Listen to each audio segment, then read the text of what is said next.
let's get started. Gloria Calderón Kellett, thank you so much for being here with us. Thank you. I'm so thrilled. I've been a huge fan of yours for ages, obviously. We did our cover interview in 2018, which is crazy. Wow. That was that long ago. Wow, was that 2 years ago? Really? 2 years ago. That was New York and sitting in that beautiful apartment. Oh,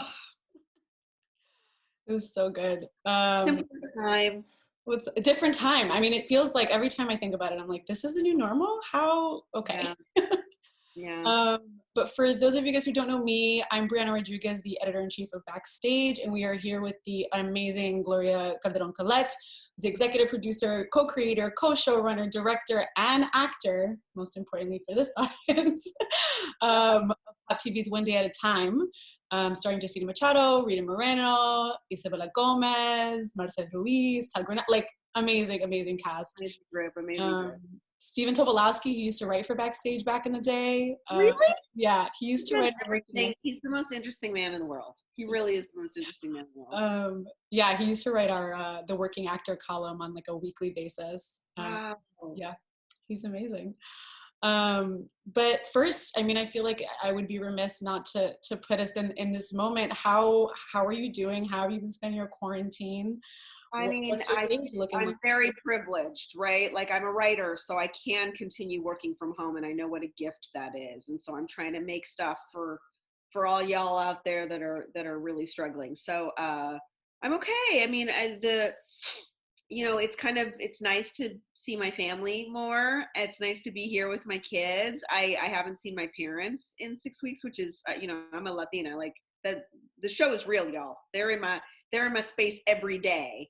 So it's strange to not have them sequestered, and we're sequestered and staying in. And I'm a teacher now for my children. God bless teachers. They should make all the money because it's a lot of work. My husband and I tag team, doing the curriculum and making sure that they're staying on target.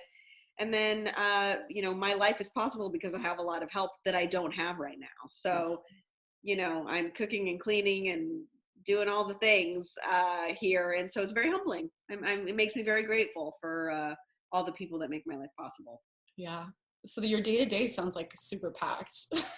Super packed. Somehow it's busier now than it was before because I think there were a lot of things that I would have to turn down because I couldn't leave the writer's room to go do them that now you can do on Zoom. So yeah. I'm honestly back to back on Zoom all day.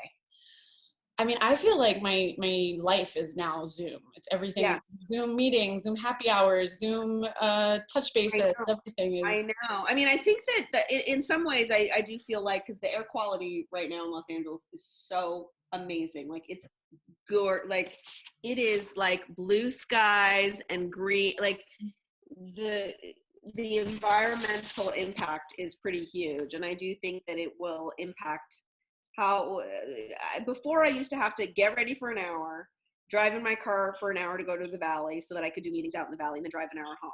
So that was 3 hours that I can now do in 1 hour on Zoom. Like, I just think that we're not going to do business in the same way. I think this is going to impact how things shift. Yeah, I mean, that's absolutely what we're here to talk about. The reason why I wanted you to come on here and talk to us and our audience is because I follow you on Twitter, and I saw the thread that you started where you were really all about starting a real conversation about what it would take for you as a showrunner, but also what talking to other people about what their thoughts were around how do we get back to normal? You know what I mean? Right. Bradley Schwartz, who's the president of Pop TV, had the drama camp suggestion where people come in and say goodbye to everyone, spend 4 weeks with everyone, get pre-tested, everything, and then good memories, and everyone's on their way after everything's done. But quick testing seemed to be like the main thing that came out of that conversation in terms of what needed to be done. But just for you, like, what was your biggest takeaway? What were the biggest surprises that came out of those conversations? I think my biggest surprise was how many people aren't thinking about this or talking about it. The tweet, when I spoke to Nellie about the Deadline article, I had tweeted that out a month ago. And at that moment, I think people were really still in shock. Everyone processes this differently. I'm like the daughter of immigrants. So I'm like, okay, but what are we doing? Like, how are we doing? How are we doing? What's next? So, So I was really surprised how many people were like, oh, we'll be back in July. And I'm like, okay. Like, I just need a plan. I just need somebody to tell me, an infectious disease doctor, a scientist, to tell me how we can return to work in a safe manner that doesn't put my crew and my cast in jeopardy. And so I haven't heard a plan that details that.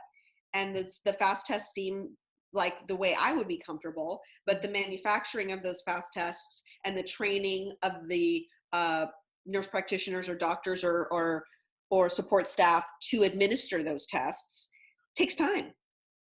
That takes time.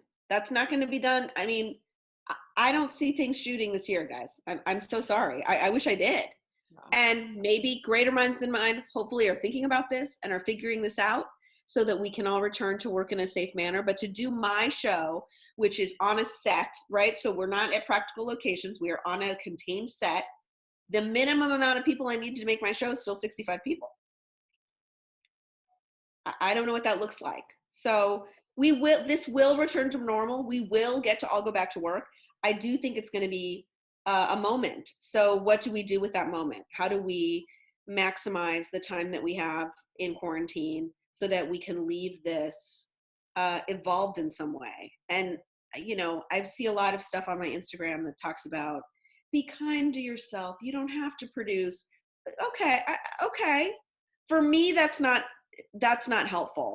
I feel like I appreciate the no pressure of that, and I think that's very nice. I think that it would be a huge mistake for this to end and for us to be the same that we were before. This is an opportunity for personal growth and for moments of reflection on gratitude, and for our healthcare workers, for our all of our essential workers, to look at society, to look at what types of storytellers and artists we want to be, what type of impact we want to have. I think this can be an incredible moment of self-growth as artists if we choose to make it that. And I understand I speak from a place of privilege where I still have a job, so I'm able to not worry about paying my bills, and a lot of people don't have that luxury. But in whatever capacity people can, once surviving is something that they are able to do, what can they do in this time to leave feeling a little bit evolved? Yeah, a little bit better than where we started. Yeah. It's funny because I have seen both sides of that coin of, you know, get in there, make sure that you're maximizing your days and making the most of it. And then there's the, you know, take time to grieve. Right. The process. Look, everybody's got to do what they got to do, right? Like, no judgment. Everyone's got to do what you got to do. I think that, just speaking for myself, I need to have growth in this. I need there to be a reason for me to look internally for what I want to say next and how I want to impact the world with this, you know, having gone through this moment of collective grieving and mourning. Right.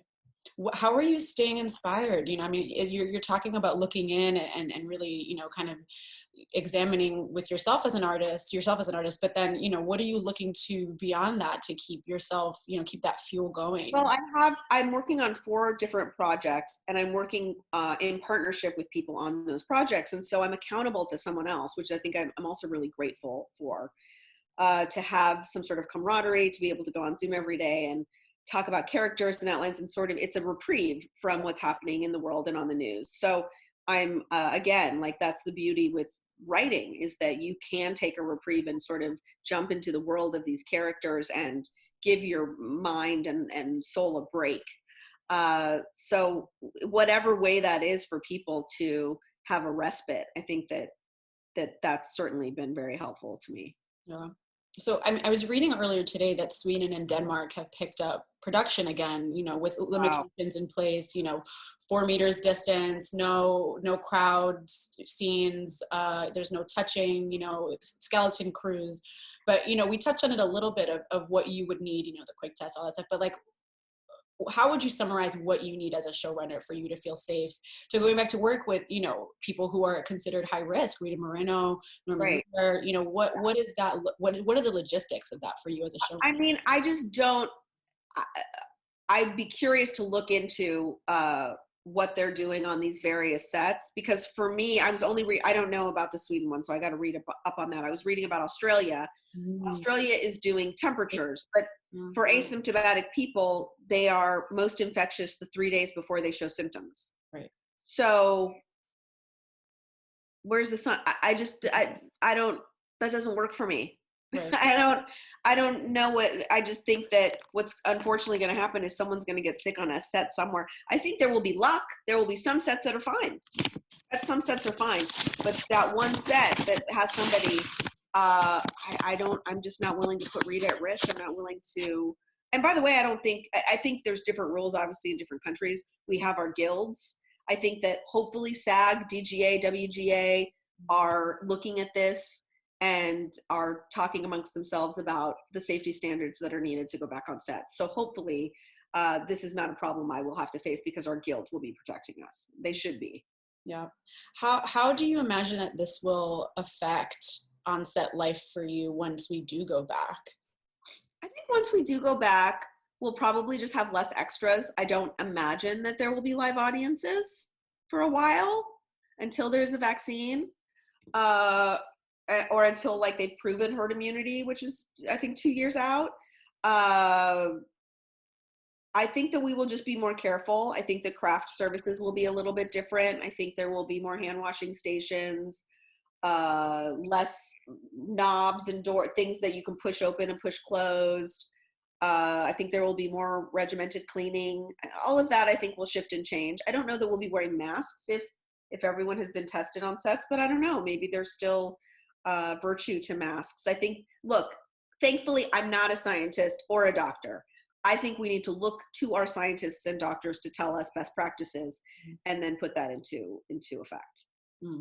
In terms of being a showrunner, what do you consider is, I'm going to say, appropriate measures to keep your kind of team, especially your actors, engaged in this kind of like off time? You know, you stopped mid production.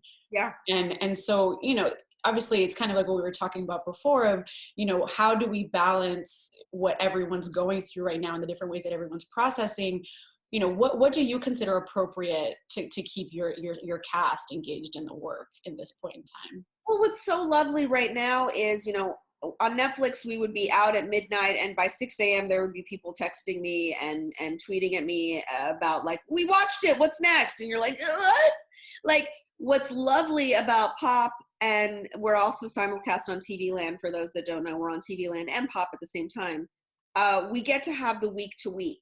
So every Tuesday, we watch together, we live tweet with the audience, we answer questions live, we give behind the scenes stories and photos. Afterwards, I do an Instagram live with Justina and with Todd and Isabella and Marcel. Like, we get to engage every week with the fans. And so that has felt really nice. That lets me know, like, oh, it's Tuesday, because otherwise I don't know what the hell day of the week it is. So that's been really, really great in terms of engaging cast, is that we have a show every week. Now, this week is our last episode. We only were able to shoot 6 of the 13, but you know, we're hopeful that we will be able to shoot. We've written all the rest of the season, so we have 7 more that hopefully one day we will be able to shoot once things are back up and running, which I think they will be. I just think it's going to take some time. Yeah. How do you imagine that this pandemic will affect your characters' lives, if at all? Well, that's interesting. So this season was written in 2019. We actually, episode 9 is a New Year's episode of 2020. And then the season ends with finding out about colleges. So we wrap up right in the middle of February, which is interesting because it is pre-pandemic. So the characters on One Day at a Time have not had to deal with it. How we're going to shoot the remaining 7, because they technically happened before, is something that's going to be interesting. We may have to adjust, etc. But certainly, if and when, let's hope that we get a season 5, we will, of course, because the world will be having dealt with it, the Alvarez family will also have dealt with it. So that's more of a season 5 question of how, when things are getting back to normal, what will the world look like and what will we be talking about then? And that will obviously infuse the show with that. Yeah. So you do think that the pandemic will factor in some way? Yeah. I mean, I don't know that it's something we're going to talk about all the time, but they will be in a world where the pandemic happened. So there will be fallout, as we will all experience. They will also be experiencing it. Yeah. Was that in terms of when you first started the show, was that a consideration for you, was kind of setting it a little further back to then have a time? No, you know what? Not really. This one just happened to be, season 4 is really following Aleda's journey into the college process and getting into college. So that's just what this season was going to be anyway. Right. It ends with her finding out where she's going. And so that's just how this one worked out. Awesome. I'm going to ask one more question, but guys, if you have questions, I see some people pinging the Q&A box. We have some questions that we got from email that were great that I'm going to ask, but if you have any, just drop them in and I'll kind of go through and we'll ask which ones we have time for. But this will be my last question for me personally. What advice do you have for actors who are looking to, again, make the most of this time, specifically, whether it's creatively or emotionally?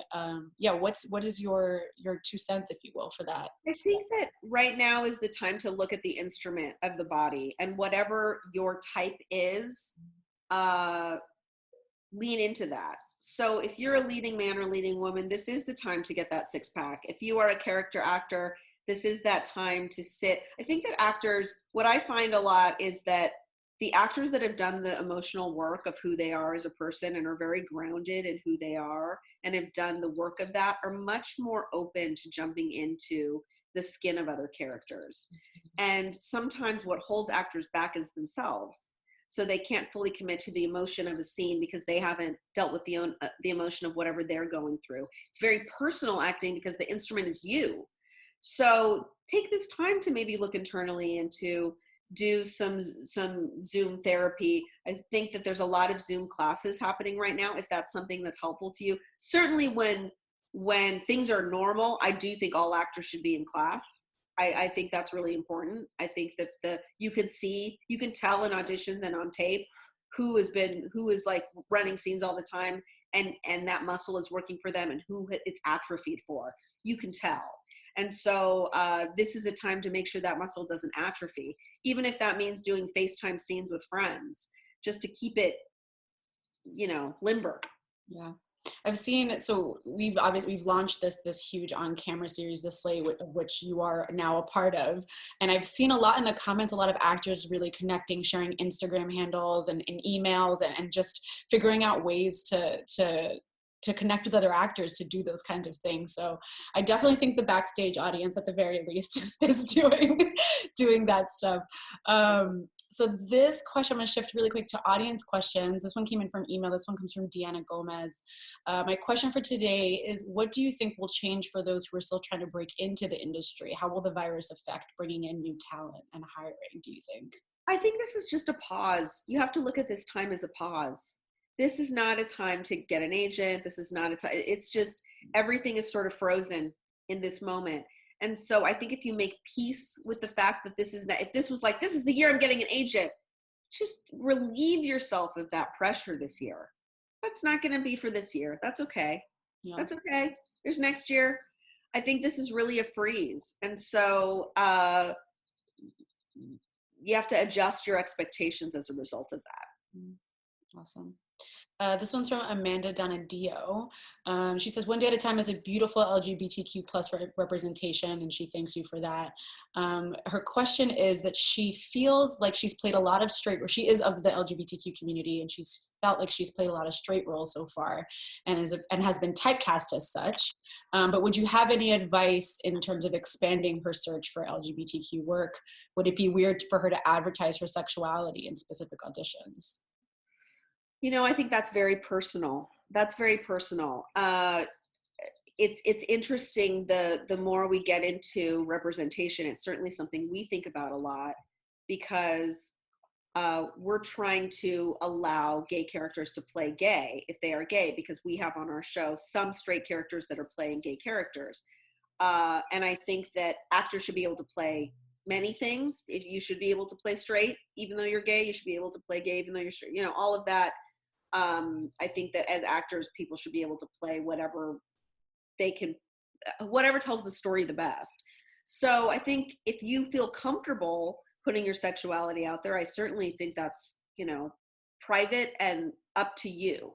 If you want to, go for it. Go for it. I think that GLAAD now actually has a database of actors that are comfortable being out, so that if people are looking for, like, for example, when we were casting a non-binary role, I couldn't say non-binary actors only. You can't do that. We actually have protections against that. So I can't ask, hey, you playing the non-binary character, are you non-binary? I can't ask that. Right.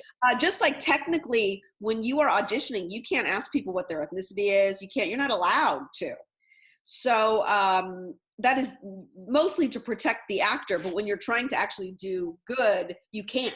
So it's a very interesting line. I would say if you feel comfortable and you want to put that out there, then go for it. Then I think that's great.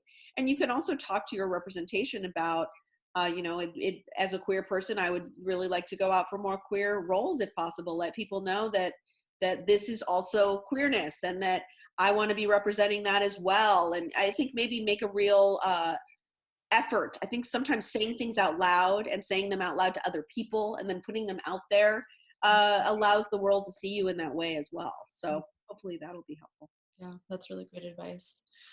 This question came in several different ways from so many different people. What exactly are the duties of a showrunner? Oh my gosh. The duties of a showrunner, it's a lot, you guys. Basically, the showrunner is the CEO of the show. I am the boss of the show. Mike Royce and I are the boss of One Day at a Time. We hire all the department heads. We clearly let them know everything that we want and need. We approve everything you see. So we talk about the sets. They show us a drawing of the set. We advise on what we think that set needs. Then they build the set. Then we pick everything for that set. We approve all the costumes. We approve all the actors. We hire the staff. We are the ones that decide what the stories are and decide how the stories get broken and decide who writes what thing. And when we're rewriting, it's us who decides what goes in script and what doesn't. We are the ones that choose the directors. We're the ones that go down and watch the run-throughs and tell the directors what we want. We note everything. It is our brainchild. And we need to communicate what is in our brain to the people around us that are our support staff to make sure that what you see on the screen is exactly what we had in our head. So on any given day, I'm in editing, I'm watching casting, I'm giving notes on outlines for future episodes, I am writing current episodes, I am editing episodes we've already shot. It is a lot of juggling. That is, so many people are confused about the amalgam that is a showrunner. Yeah, we oversee every operation of the show. Yeah, that was a really summary with very specific examples of what your day-to-day looks like. It's amazing. This one comes from Maria Jose Ovalle. Can you talk about the Untitled Latinx project? What are you looking for in writers, and what is your and Tanya's role in it? Okay, so the Untitled Latinx project is Tanya's brainchild. We're a part of so many wonderful Latinx organizations. And what happens is that the organizations start getting so big, which is great. That means there's more Latinos, Latinas out there doing the work. But when you really just want to bend someone's ear and say like, oh man, this is what's going on, just like you want to with your friends, you can't do that in a group of 50 people. You can't say, here's my one thing and I want to talk about that for 20 minutes when there's that many people. So Tanya really just wanted to kind of break bread with other women that were in the same position that she was in, so that we could talk about it and talk about best practices and talk about coping mechanisms and talk about how do you talk to actors about this? How do you talk to studio heads about that?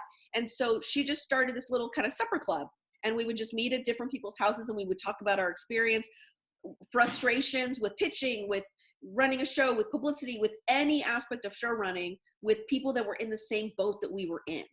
And so she asked me to join. I said, of course. And when we meet up, it always ends up being around, I think there's maybe 20 of us total, but at any given night that we meet, which is once a month, there'll be 10 of us. And we can talk about where we are, what's on our heart, what we're facing, and then best practices and advice for how to do that in a safe space. Mm-hmm. So that's really all it is. It's just, we're hoping that many more sprout up. and that you can be a part of many different groups. Basically, whatever, giving people the tools and letting people know that they can create their own communities of people that they go to for help. I think that if you're a writer, you should have cultivated a group of like-minded people around you that hold you accountable, that also provide advice and provide an ear to bend if you need that. And so that's really what the Untitled Latinx Project is. Also, part of the work is advocacy. That's always what Tanya and I like to do in our work. Just like we did with the One Vida at a Time Challenge, Untitled Latinx Project has also partnered with the Blacklist to put out the Latinx List, which is television shows that are with Latino leads, written by Latinos. You know, nothing about us without us is the slogan that we're really putting out there and supporting new voices or underrepresented voices.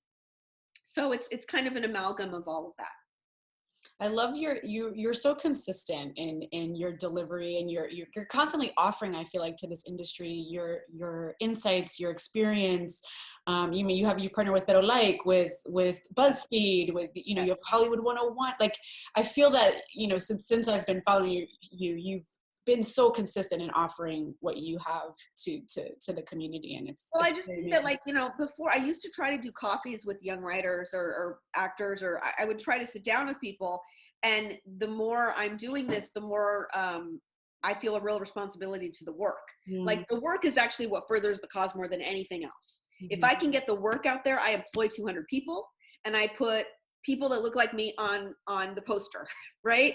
So that's really where I have to focus my energy, because I'm just one person. So I had to stop doing coffees and whatnot. And that really is what led to me saying, I love the masterclass series. I have it, and I think it's so incredible. I'm doing a gardening class right now on masterclass. It's incredible. Not everyone is privileged enough to have the money to pay for a masterclass. So I tweeted out, hey, if anybody wants to produce, I'll sit down for 2 days in a studio and tell you anything I know. And so Pero Like and BuzzFeed came together, and that's how we did the Hollywood 101 series, which is free on YouTube, you guys. If you want to, it's really, I think, for any artist that's trying to monetize their work.